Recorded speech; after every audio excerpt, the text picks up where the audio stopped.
Unachokitafuta kwenye ndoa ni furaha, support kutoka kwa mwenza wako, lakini heshima kwenye jamii.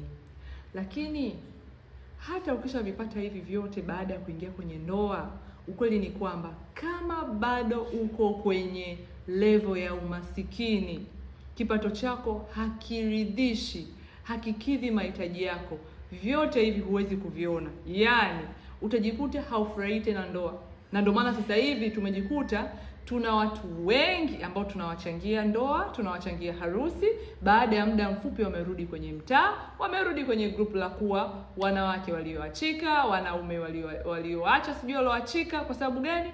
Hawakuruhusu kuwa financial stable, financial strong, au hawakukaa chini wachole wakubaliane kwamba kwa hali hii, kwa uwezo huu tutafikia hapa, lakini tutapush kwenda mbali zaidi.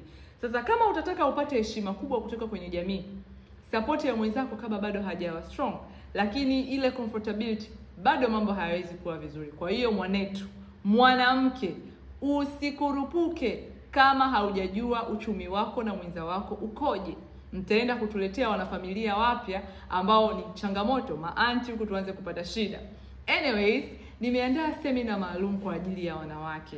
Huenda ulishawahi kuingia kwenye ndoa, una plan ya kuingia, au upo tu dilemma, yani upo kwenye situationship sio relationship. Una uwezo wa kuhudhuria kwenye hii moja ya session yangu na ukafurahia, ukajua namna gani ya kuwa strong financial.